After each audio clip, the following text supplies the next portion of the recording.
തുടർച്ചയായ മൂന്നാം ദിവസവും പ്രകോപനം തുടരുകയാണ് പാകിസ്ഥാൻ. ജമ്മുകശ്മീരിലെ വിവിധയിടങ്ങളിൽ ഉഗ്ര സ്ഫോടന ശബ്ദങ്ങൾ കേൾക്കുന്നുണ്ട്. പഞ്ചാബിലെ പത്താൻകോട്ടിലും സ്ഫോടനം നടന്നതായി റിപ്പോർട്ടുകൾ പുറത്തുവരുന്നു. അമൃത്സറിൽ വീണ്ടും ഡ്രോൺ ആക്രമണം നടത്തിയിരിക്കുന്നു. തുടർ നീക്കങ്ങൾ ചർച്ച ചെയ്യാൻ ന്യൂഡൽഹി കേന്ദ്രീകരിച്ച് തിരക്കിട്ട ചർച്ചകളാണ് നടക്കുന്നത്. 3 സൈനിക മേധാവിമാരുമായും പ്രതിരോധ മന്ത്രി രാജ്നാഥ് സിംഗ് കൂടിക്കാഴ്ച നടത്തി. പ്രതിരോധ വിദേശകാര്യ മന്ത്രിമാരുടെ സംയുക്ത വാർത്താ സമ്മേളനം അല്പസമയത്തിനകം നടക്കും. ശ്രീജിത്ത് ബാലകൃഷ്ണനാണ് വിവരങ്ങളുമായി നാഷണൽ ഡെസ്കിൽ നമുക്കൊപ്പം ചേരുന്നത്. ശ്രീജിത്ത്, വളരെ പ്രധാനപ്പെട്ട മണിക്കൂറുകളിലൂടെ രാജ്യം കടന്നു വരികയാണ്. ഇന്നിപ്പോൾ പ്രതിരോധ വിദേശകാര്യ മന്ത്രിമാർ തന്നെ നേരിട്ട് വാർത്താ സമ്മേളനം നടത്തുകയാണല്ലോ. അപ്പോൾ അത് അതിലേറെ പ്രധാനപ്പെട്ടതാണല്ലോ. തീർച്ചയായും വളരെ നിർണായകമായ യോഗമാണ്. കാരണം കഴിഞ്ഞ ദിവസങ്ങളിലൊക്കെ പാകിസ്ഥാൻ്റെ ഭാഗത്തു നിന്ന് ഇന്ത്യയുടെ ജനവാസ കേന്ദ്രങ്ങളിലേക്കടക്കം വലിയ ആക്രമണം ഉണ്ടായിരുന്നു. ഡ്രോൺ ആക്രമണം, അതിനുശേഷം മിസൈൽ ആക്രമണം. ഇപ്പോൾ ഏറ്റവും ഒടുവിൽ ഇന്ന് പുലർച്ചെ നമ്മൾ മനസ്സിലാക്കുന്ന പ്രകാരം ഇന്ന് പുലർച്ചെ ആയിരിക്കണം, ശ്രീനഗറിലേക്ക് 2 പോർ വിമാനങ്ങൾ കൂടി എത്തുന്നു. അതിനെ ഇന്ത്യ ജെറ്റുകൾ ഉപയോഗിച്ച് നേരിടുന്നു. രണ്ട് പോർ വിമാനങ്ങളെയും ഇന്ത്യ വെടിവെച്ചിടുന്നു. അങ്ങനെ ആ രൂപത്തിൽ ഒരു സൈനിക വിന്യാസത്തിലേക്ക് പാകിസ്ഥാൻ നീങ്ങുന്നു. അതുമാത്രമല്ല, പാകിസ്ഥാൻ്റെ ബുനിയാനു മർസൂസ് എന്നാണ് അതിനെ പേരിട്ടിട്ടുള്ളതാണ് എന്നാണ് അനൗദ്യോഗിക വിവരം. അതായത് തകർക്കാനാകാത്ത മതിൽ എന്നാണ് അതിൻ്റെ പേര്, ബുനിയാനു മർസൂസ്. അതായത് ഇന്ത്യക്കെതിരെയുള്ളൊരു യുദ്ധപ്രഖ്യാപനമായിട്ടാണ് പാകിസ്ഥാൻ സൈന്യം ഈ വാക്കുകൊണ്ട് ഉദ്ദേശിക്കുന്നത്.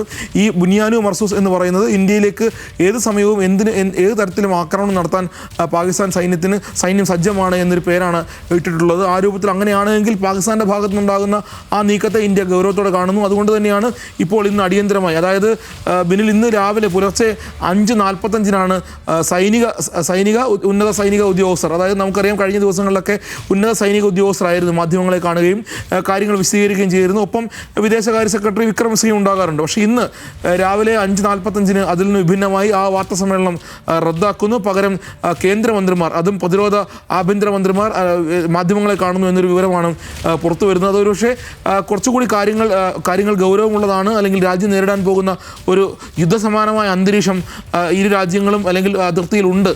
പ്രത്യേകിച്ചും അത് മാത്രമല്ല, സാധാരണഗതിയിൽ പാകിസ്ഥാനുമായി നമ്മൾ നിൽക്കുന്നൊരു അന്തരീക്ഷം ജമ്മു കാശ്മീരിൽ മാത്രമാണ് ഉണ്ടാകാറുള്ളത്. പക്ഷേ ഇത്തവണ ജമ്മു കാശ്മീരിൽ മാത്രമല്ല, അത് രാജസ്ഥാനിലേക്കും പഞ്ചാബിലേക്കും ഗുജറാത്തിലേക്കും ഒക്കെ ഹിമാചൽ പ്രദേശിലേക്കും ഒക്കെ വ്യാപിക്കുന്ന രൂപത്തിൽ, അല്ലെങ്കിൽ വലിയ ആക്രമണങ്ങൾ ഗുജറാത്തും രാജസ്ഥാനും പഞ്ചാബും ഈ 3 സംസ്ഥാനങ്ങളും വലിയ ആക്രമണം പാകിസ്ഥാൻ്റെ ഭാഗത്തു നിന്ന് നേരിടുകയാണ്, അനുഭവിക്കുകയാണ്. അതുമാത്രമല്ല, ജനവാസ മേഖലകളിലേക്ക് തുടർച്ചയായി ഡ്രോൺ പറത്തുന്നു. അതിനെല്ലാം ഇന്ത്യൻ ഡ്രോൺ ഉപയോഗിക്കുന്നു. അത് ആയുധമേന്തിയ ഡ്രോണുകളാണ് വരുന്നത്. ഒപ്പം മിസൈലുകൾ തൊടുക്കുന്നു. ഇതെല്ലാം ജയ്സാൽമീറിലും ബാർമറിലും ഫിറോസ്പൂരിലും, ഇത് 2 ജില്ലകളിലായി, പഞ്ചാബിലെ അമൃത്സറിലും ഫിറോസ്പൂരിലും ഒപ്പം ബാർമറിലും ജയ്സാൽമീറും രാജസ്ഥാനിലും, ഈ 2 ജില്ലകളിലായി തന്ത്രപ്രധാനമായ കേന്ദ്രങ്ങൾ, പഞ്ചാബിലെ ബത്തിൻ്റെ കൂടി പറയേണ്ടി വരും. ഇങ്ങനെ പ്രധാനപ്പെട്ട കേന്ദ്രങ്ങളിലേക്കെല്ലാം പാകിസ്ഥാൻ്റെ ഭാഗത്തു നിന്ന് മിസൈൽ ഡ്രോൺ ആക്രമണം ഉണ്ടാകുന്നു. ഗുജറാത്തിലെ ഭുജിൽ അത് ഇന്നലെ രാത്രിയും ഡ്രോൺ ആക്രമണം ഉണ്ടായി. ഏതാണ്ട് 10ഓളം ഡ്രോണുകളാണ് ഇന്നലെ ഗുജറാത്ത് ഒരുപക്ഷെ ഈ കാര്യങ്ങളിൽ നിന്നൊക്കെ മാറി നിൽക്കേണ്ട ഒരു സംസ്ഥാനമായിട്ടാണ് നമ്മൾ കണക്കാക്കുന്നത്. പക്ഷേ പാകിസ്ഥാൻ ഗുജറാത്തിനെയും വെറുതെ വിടുന്നില്ല. ഗുജറാത്തിലെ ജനവാസ മേഖലയിലേക്കും ഭുജിലേക്കടക്കം ഡ്രോണുകൾ പറത്തുന്നു. ഏതാണ്ട് 10ഓളം ഡ്രോണുകളാണ് ഇന്ത്യൻ അതിർത്തി കടന്ന് പാകിസ്ഥാൻ വിന്യസിക്കുന്നത്. ഇതിലെല്ലാം ആയുധങ്ങളുണ്ടായിരുന്നു. ഇന്നലെ ആയുധങ്ങളില്ലാത്ത ഡ്രോണുകൾ ഉപയോഗിച്ച് പാകിസ്ഥാൻ ഒരു റൗണ്ട് പരിശീലനം അല്ലെങ്കിൽ ഒരു ശ്രമമൊക്കെ ഇന്ത്യയിലേക്ക് നടത്തി. പക്ഷേ ഇന്ന് പുലർച്ചെയും ഇന്ന് പകലും ഏതാണ്ട് ആയുധം ഉപയോഗിച്ചുള്ള ഡ്രോണുകൾ ആണ് ഇന്ത്യയിലേക്ക് എത്തുന്നത്. മിസൈലുകൾ തൊടുക്കുന്നു. ആ മിസൈലുകളെല്ലാം ഇന്ത്യൻ സൈന്യം പ്രതിരോധിക്കുന്നുണ്ട്, നിർവീര്യമാക്കുന്നുണ്ട്.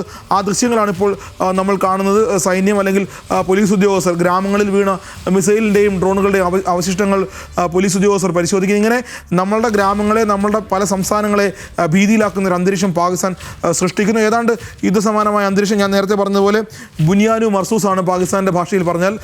ആ പേരുപയോഗിച്ചുകൊണ്ട് ഇന്ത്യയിലേക്ക് ആക്രമണം നടത്താൻ അല്ലെങ്കിൽ ഒരു സൈനിക നീക്കത്തിന് പാകിസ്ഥാൻ തയ്യാറാകുന്നു എന്ന് വേണം കരുതാൻ. അതുകൊണ്ടാണ് ഒരുപക്ഷെ സൈനിക മേധാവിമാർ അല്ലെങ്കിൽ സൈനിക ഉദ്യോഗസ്ഥരല്ല വാർത്താ സമ്മേളനം നടത്തേണ്ടത്.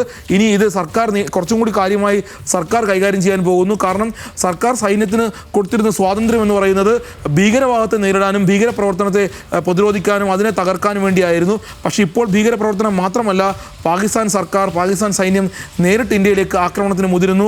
അത് വലിയ രൂപത്തിൽ ഏതാണ്ട് വലിയ സൈനിക സന്നാഹത്തോടുകൂടി സൈനിക സജ്ജമായി ഡ്രോണുകളും മിസൈലുകളും ഒക്കെ ഒരേ സമയം തൊടുക്കുകയും അത് ഇന്ത്യയുടെ ഗ്രാമങ്ങളിൽ ജനവാസ മേഖലകളിൽ വീഴുകയും ആളുകൾ കൊല്ലപ്പെടുകയും സൈനികർ കൊല്ലപ്പെടുകയും ചെയ്യുന്ന അന്തരീക്ഷം ഉണ്ടാകുമ്പോൾ അത് ഇന്ത്യ അതിനെക്കുറിച്ച് ഗൗരവകരമായി കാണുന്നു എന്നുള്ളതാണ് ഇന്ന് 10:30 നടക്കാൻ പോകുന്ന വാർത്താ സമ്മേളനത്തിൻ്റെ ഗൗരവം വർദ്ധിപ്പിക്കുന്ന പ്രധാനപ്പെട്ട കാര്യങ്ങളൊന്നും. അത് മാത്രമല്ല, ഇതിനോടൊപ്പം തന്നെ ഈ രാജസ്ഥാനിലും പഞ്ചാബിലും ഗുജറാത്തിലും തുടർച്ചയായി ഡ്രോൺ ആക്രമണം നടത്തുമ്പോൾ തന്നെ അല്ലെങ്കിൽ ഷെല്ലാക്രമണം നടത്തുമ്പോൾ തന്നെ അതേസമയം തന്നെ കശ്മീരിൽ ജമ്മു കശ്മീരിൽ വലിയ രൂപത്തിലുള്ള ആക്രമണം വീടുകൾക്ക് നേരെ ആ ദൃശ്യങ്ങളെല്ലാം രാവിലെ നമ്മൾ സംപ്രേഷണം ചെയ്തിരുന്നതാണ്. അതായത് കുപ്വാരയിലും രജൌരിയിലും പൂഞ്ചിലും ബാരാമുള്ളയിലും ഉധംപൂരിലും ജമ്മുവിലും ശ്രീനഗർ വിമാനത്താവളത്തിന് നേരെ ഇന്ന് പുലർച്ചെ ഉണ്ടായത് വലിയ ഡ്രോൺ ആക്രമണമായിരുന്നു. അതിനെ ഇന്ത്യൻ സൈന്യം തകർത്തു, നിർവീര്യമാക്കി. ഒരുപക്ഷെ അത് തകർക്കപ്പെട്ടില്ലായിരുന്നെങ്കിൽ വലിയ നാശനഷ്ടം ഇന്ത്യയിൽ ഉണ്ടാകുമായിരുന്നു. ശ്രീനഗർ ഇന്ത്യയുടെ ഏറ്റവും ഹൃദയഭാഗമാണ്. അവിടേക്ക് പോലും ആക്രമണം നടത്താൻ പാകിസ്ഥാൻ സൈന്യം തയ്യാറായി എന്നുള്ളതാണ് ഏറ്റവും ശ്രദ്ധേയം. അതുമാത്രമല്ല, നമുക്ക് നമ്മളുടെ യൂട്യൂബിൽ കമൻറ്റുകൾ വന്നത് നൗഷേര ഒരുപക്ഷെ നമ്മൾ ഇതുവരെ പരിഗണിക്കാതെ പോയ, അല്ലെങ്കിൽ നമ്മളുടെ റിപ്പോർട്ടിങ്ങിൻ്റെ ഭാഗമായിട്ട് നമ്മൾ വല്ലാതെ ശ്രദ്ധിക്കപ്പെടാതെ പോയ ഒരു സ്ഥലമാണ്. നൗഷേരയിൽ വലിയ രൂപത്തിലുള്ള വെടിവെപ്പ് നടന്നിട്ടുണ്ട് എന്ന് നമ്മളുടെ യൂട്യൂബിൽ തന്നെ സൈനികരുടെ ഭാഗത്തു നിന്നുള്ള കമൻറ്റുകൾ വരുന്നു. അങ്ങനെ പല രൂപത്തിൽ, അതായത് ജമ്മു കാശ്മീരിൻ്റെ വിവിധ മേഖലകളിൽ അതിർത്തിയുമായി ബന്ധപ്പെട്ട് വരുന്ന പല മേഖലകളിൽ വലിയ രൂപത്തിൽ പാകിസ്ഥാൻ്റെ ഡ്രോൺ ആക്രമണവും മിസൈൽ ആക്രമണവും ഉണ്ടാകുന്നു. ഇനി ഒരുപക്ഷെ ഒരു കരയുദ്ധം ഉണ്ടായാൽ പോലും അതിനെ നേരിടാൻ പോലും ഇന്ത്യൻ സേന സജ്ജമാണ്. നമുക്കറിയാവുന്നതാണ്, കഴിഞ്ഞ 7-8 ദിവസമായി ബി എസ് എഫിനേക്കാൾ ഒരു പടി കൂടി കടന്ന് കരസേന ഇന്ത്യയുടെ അതിർത്തി മേഖലകളിൽ, പ്രത്യേകിച്ചും ജമ്മു കാശ്മീരിൻ്റെ വിവിധ മേഖലകൾ, അതായത് ഈ പറഞ്ഞ കുപ്വാരയിലും പൂഞ്ചിലും രജൌരിയിലും ബാരാമുള്ളയിലും ഉധംപൂരിലും ഒക്കെ ശ്രീനഗറിലും ഒക്കെ എല്ലാ മേഖലയിലും സൈന്യം കൂടി നിയന്ത്രണം ഏറ്റെടുത്തിരിക്കുന്നു. ഒരു പക്ഷേ പാകിസ്ഥാൻ്റെ ഭാഗത്തു നിന്ന് കരകടന്നൊരു ആക്രമണം ഉണ്ടാവുകയാണെങ്കിൽ, അല്ലെങ്കിൽ കരമാർഗം ആക്രമണം ഉണ്ടാവുകയാണെങ്കിൽ പോലും ഇന്ത്യ സജ്ജമാണ്. അതിനെപ്പോലും ഇന്ത്യ നിരീക്ഷിക്കുന്നുണ്ട്. അങ്ങനെ ആ രൂപത്തിൽ പാകിസ്ഥാൻ ഏതെല്ലാം തരത്തിൽ ഇന്ത്യയിലേക്ക് ആക്രമണം നടത്താൻ ഉദ്ദേശിക്കുന്നുണ്ട്, അതിനെല്ലാം നേരിടാൻ ഇന്ത്യ സജ്ജമാണ് എന്ന കാര്യം ഒരുപക്ഷെ വാർത്താസമ്മേളനത്തിൽ വ്യക്തമാക്കിയേക്കും. ഇന്ത്യയുടെ നിലപാട് വ്യക്തമാക്കും. കാരണം കഴിഞ്ഞ ദിവസങ്ങളിലൊക്കെ വിദേശ രാജ്യങ്ങളുടെ ഭാഗത്തു നിന്ന് ഇന്ത്യയിലേക്കുള്ള ഈ ആക്രമണത്തെ അല്ലെങ്കിൽ അപലപിക്കുന്ന ഒരു അന്തരീക്ഷം ഉണ്ടാകുമ്പോൾ സ്വാഭാവികമായും ആദ്യം ഇതൊരു ഭീകരാക്രമണം മാത്രമായിരുന്നു. ഭീകരരെ ഇന്ത്യ നേരിട്ടു, തിരിച്ചടിയും കൊടുത്തു, ഭീകര കേന്ദ്രങ്ങൾ ഇന്ത്യ തകർക്കുകയും ചെയ്തു. പക്ഷേ ഇപ്പോൾ നടക്കുന്നത് ഭീകരരും ഇന്ത്യയും തമ്മിലുള്ള പോരാട്ടമല്ല, അല്ലെങ്കിൽ ഏറ്റുമുട്ടലല്ല. ഭീകരരെ നേരിടാനുള്ള ഇന്ത്യയുടെ സന്നാഹമല്ല ഇപ്പോൾ നടക്കുന്നത്. ഇന്ത്യയുടെ അതിർത്തി കടന്ന് മറ്റൊരു രാജ്യം മറ്റൊരു രാജ്യത്തിൻ്റെ അതിർത്തി കടന്ന് അതിതീവ്രമായ അല്ലെങ്കിൽ അതിശക്തമായ രീതിയിൽ ജനവാസ കേന്ദ്രങ്ങളിലേക്ക്, സൈനിക പോസ്റ്റുകളിലേക്ക് വലിയ ആക്രമണം നടത്താൻ തയ്യാറെടുപ്പ് നടത്തിക്കൊണ്ടിരിക്കുന്നു. അത് ഇന്ത്യയിലേക്ക് എത്തുന്നു. ആ ആയുധങ്ങൾ, ആക്രമണം ഇന്ത്യയെ തൊടാൻ ശ്രമിക്കുന്നു, ഇന്ത്യയുടെ മണ്ണിൽ വീഴാൻ ശ്രമിക്കുന്നു. പക്ഷേ ഇന്ത്യൻ സൈന്യത്തിൻ്റെ ഏറ്റവും തന്ത്രപരമായ ഇടപെടൽ കൊണ്ട് അതെല്ലാം നിർവീര്യമാക്കപ്പെടുന്നു. പക്ഷേ ഇനിയും അത് തുടർന്ന് കൊണ്ടുപോകാൻ ഇന്ത്യൻ സർക്കാർ തയ്യാറല്ല, ഇന്ത്യൻ സൈന്യം തയ്യാറല്ല. അതൊരു പക്ഷേ ഒരു യുദ്ധസമാനമായ അന്തരീക്ഷത്തിലേക്ക്, അല്ലെങ്കിൽ സംഘർഷം കുറച്ചും കൂടി മൂർച്ഛിക്കുന്ന ഒരു അന്തരീക്ഷത്തിലേക്ക് എത്തുകയാണെങ്കിൽ ഇന്ത്യൻ സൈന്യം, ഇന്ത്യൻ സർക്കാർ അതിനെ എങ്ങനെയാകും കൈകാര്യം ചെയ്യുക എന്ന കാര്യങ്ങളായിരിക്കും ഒരുപക്ഷെ വാർത്താസമ്മേളനത്തിൽ മന്ത്രിമാർ വിശദീകരിക്കുക. അത് മാത്രമല്ല, ജനങ്ങളെ ഈ 5 സംസ്ഥാനങ്ങളിൽ ഏറ്റവും പ്രധാനപ്പെട്ട ഒരു കാര്യങ്ങളിൽ ഒന്ന്, ഇതൊരു അടുത്ത തലത്തിലേക്ക് പോകുന്നു എന്ന ആശങ്കയ്ക്ക് വഴിവെക്കുന്ന പ്രധാനപ്പെട്ട കാര്യങ്ങളിൽ ഒന്ന്, ഇപ്പോൾ ഇത് പാകിസ്ഥാന്റെ 3 വ്യോമതാവളങ്ങളെ ഇന്ത്യ ആക്രമിച്ചു എന്ന് പാകിസ്ഥാൻ ഇപ്പോൾ ആരോപിക്കുകയാണ്. അവരുടെ സൈന്യം അത് സ്ഥിരീകരിക്കുന്നുണ്ട്. പക്ഷേ ഇന്ത്യ അതിൽ കൃത്യമായി നമ്മുടെ പ്രതിരോധ വിദേശകാര്യ മന്ത്രാലയമാണ് അക്കാര്യത്തിൽ കാര്യങ്ങൾ അറിയിക്കേണ്ടത്. പക്ഷേ റഹിമിയാർ ഖാൻ എയർബേസ് ഉൾപ്പെടെയാണ് ഇപ്പോൾ ആക്രമിക്കപ്പെട്ടത് എന്ന റിപ്പോർട്ടുകൾ പലയിടങ്ങളിലായി പുറത്തു വരുന്നുണ്ട്.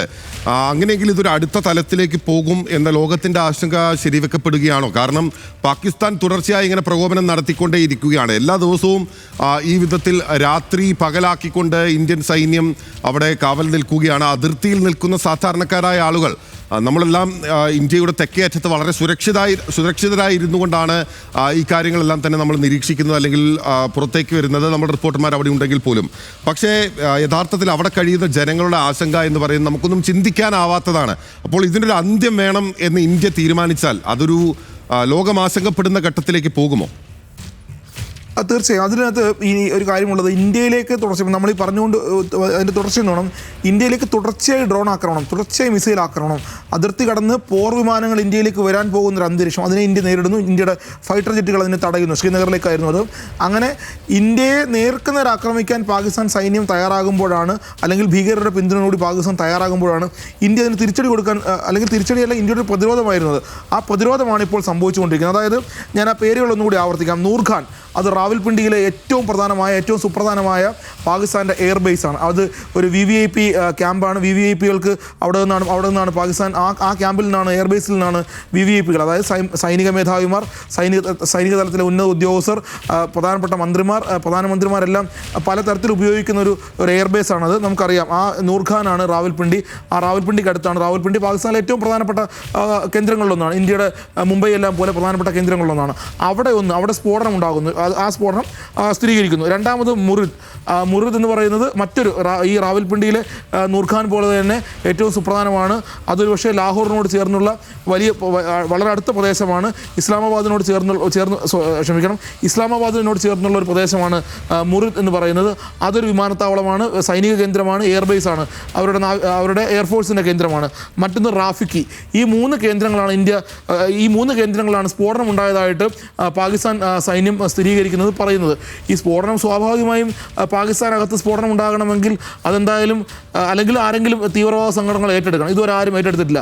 അങ്ങനെയെങ്കിൽ ഇന്ത്യൻ സൈന്യത്തിൻ്റെ ഒരു തിരിച്ചടിയായിട്ട് വേണം അതിനെ കാണാൻ. കാരണം ഇന്ത്യയിലേക്ക് ഈ എയർബേസുകളിൽ നിന്നാണ് ഈ ഡ്രോണുകൾ പറന്നു പോകുന്നത്, ഈ പോർവിമാനങ്ങൾ പറന്നു പോകുന്നത്, മിസൈലുകൾ തൊടുക്കാൻ ഉപയോഗിക്കുന്നതെല്ലാം ഈ സൈനിക എയർബേസുകളാണ്, അല്ലെങ്കിൽ പാകിസ്ഥാൻ്റെ വ്യോമസേനയുടെ പ്രധാനപ്പെട്ട എയർബേസുകളാണ്. ആ എയർബേസുകളിൽ സ്ഫോടനം ഉണ്ടാകുന്നുണ്ടെങ്കിൽ ഇന്ത്യയുടെ ഇടപെടൽ അതിലുണ്ടായിട്ടുണ്ട് എന്ന് വേണം സംശയിക്കാൻ. അത് പാകിസ്ഥാനെ ഭയപ്പെടുത്തുന്നുണ്ട്. അത് മാത്രമല്ല, മറ്റൊന്ന് ഇന്ന് ഏറ്റവും ഒടുവിലുണ്ടായിട്ടുള്ളത് ഇന്ത്യ നടത്തിയ ഏറ്റവും പ്രധാനപ്പെട്ട നീക്കങ്ങളിലൊന്ന് ലാഹോറും കറാച്ചിയും പെഷവാറും സിയാൽകോട്ടും. ഈ സിയാൽകോട്ടിലെ ലൂണ എന്ന് പറയുന്നത് ഒരു ഭീകര കേന്ദ്രമാണ്. ആ ഭീകര കേന്ദ്രം ഇന്ത്യയുടെ BSF അവിടേക്ക് തൊടുത്ത ഡ്രോൺ അത് കൃത്യമായി പതിക്കുകയും ലൂണ എന്ന് പറയുന്ന ഭീകര കേന്ദ്രം തകർക്കപ്പെടുകയും ചെയ്തു.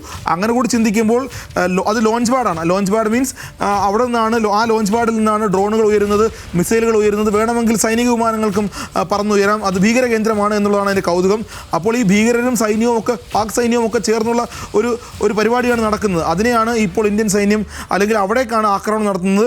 ലൂണയിലെ ആക്രമണം ഏതാണ്ട് BSF സ്ഥിരീകരിച്ചിട്ടുണ്ട്, ഇന്ത്യൻ സൈന്യം സ്ഥിരീകരിച്ചിട്ടുണ്ട്. ലൂണയിലെ പാകിസ്ഥാൻ്റെ ലോഞ്ച് പാഡ്, ഭീകരരുടെ ലോഞ്ച് പാഡ്, അത് സിയാൽകോട്ട് ജില്ലയിലാണ്. ആ ലോഞ്ച് പാഡ് പൂർണ്ണമായും തകർത്തിട്ടുണ്ട്. ആ ദൃശ്യങ്ങൾ കുറച്ച് മുമ്പ് നമ്മൾ സംപ്രേഷണം ചെയ്തിരുന്നു. അത് BSF തന്നെയാണ് ആ ദൃശ്യങ്ങൾ പുറത്തുവിട്ടത്. അത് ഔദ്യോഗികമായി സ്ഥിരീകരിച്ചിട്ടുണ്ട്. മറ്റ് 3 സ്ഥലങ്ങളിൽ, നൂർഖാനിലേക്കും മുറിദിലേക്കും റാഫിക്കിലേക്കും നടത്തിയ ഇന്ത്യയുടെ ആക്രമണത്തെക്കുറിച്ച് ഔദ്യോഗികമായി ഇന്ത്യ സ്ഥിരീകരിച്ചിട്ടില്ല. പക്ഷേ എന്നാൽ പോലും പാകിസ്ഥാൻ വലിയ ആശങ്കയുണ്ട്. അവിടെ സ്ഫോടനം നടന്നിട്ടുണ്ട്, വലിയ പൊട്ടിത്തെറി ഉണ്ടായിട്ടുണ്ട്. ആ എയർബേസ് ക്യാമ്പ് ഇനി താൽക്കാലികമായിട്ടെങ്കിലും ഉപയോഗിക്കാൻ കഴിയാത്ത സ്ഥിതിയാണ് അവിടെ ഉള്ളത്. അതുകൊണ്ട് അത് പാകിസ്ഥാൻ സ്ഥിരീകരിച്ചിട്ടുണ്ട്. ഇന്ത്യൻ സൈന്യം സ്ഥിരീകരിക്കും. കാരണം ഇന്ത്യയുടെ കയ്യിൽ തെളിവുകൾ വേണം. തെളിവുകൾ ഉണ്ടെങ്കിൽ ഇന്ത്യ സ്ഥിരീകരിക്കും. ആ തെളിവുകൾ ഇന്ത്യ പുറത്തുവിടുമെന്നാണ് നമ്മൾ പ്രതീക്ഷിക്കുന്നത്. കാരണം ഈ കഴിഞ്ഞ ദിവസങ്ങളിലെല്ലാം ഇന്ത്യ ഒരു കാര്യവും വെറുതെ പറഞ്ഞിട്ടില്ല. എല്ലാം തെളിവുകളോട് കൂടി തന്നെയാണ് പറഞ്ഞിട്ടുള്ളത്. ഇന്ത്യ നടത്തിയ ആക്രമണങ്ങളെക്കുറിച്ച് കൃത്യമായി വാർത്താസമ്മേളനം നടത്തി പറഞ്ഞിട്ടുമുണ്ട്. എന്തായാലും അവിടെ സ്ഫോടനം നടന്നിട്ടുണ്ടെങ്കിൽ അതിൻ്റെ പിന്നിൽ ഒരു ഇന്ത്യൻ കരമുണ്ടായിരിക്കും. കാരണം ആ എയർബേസ് ക്യാമ്പുകളാണ് ഇന്ത്യയിലേക്ക് സൈനിക വിന്യാസത്തിന് അല്ലെങ്കിൽ സൈനിക നീക്കത്തിന് അതിൻ്റെ ബ്രെയിനായി മാറുന്ന, അല്ലെങ്കിൽ അവിടെ നിന്നാണ് ഇതിന് തുടക്കമുണ്ടാകുന്നത്. ആ തുടക്കത്തെ ആദ്യം തന്നെ ഇല്ലാതാക്കി കളയാൻ, നിർവീര്യമാക്കാൻ, ആ എയർബേസ് ക്യാമ്പിനെ ഇല്ലാതാക്കുമ്പോൾ അല്ലെങ്കിൽ അവിടെ ഒരു സ്ഫോടനം നടക്കുമ്പോൾ സ്വാഭാവികമായും ഇന്ത്യയിലേക്ക് നടക്കേണ്ടിയിരിക്കുന്ന ആക്രമണങ്ങൾ ആദ്യഘട്ടത്തിൽ തന്നെ ഇല്ലാതാക്കാനാണ്, നിർവീര്യമാക്കാനാണ് ഇന്ത്യൻ സൈന്യത്തിന് കഴിയുന്നത്, അല്ലെങ്കിൽ ഇന്ത്യൻ സേന ശ്രമിച്ചിട്ടുണ്ടാകുക എന്ന് വേണം മനസ്സിലാക്കാൻ.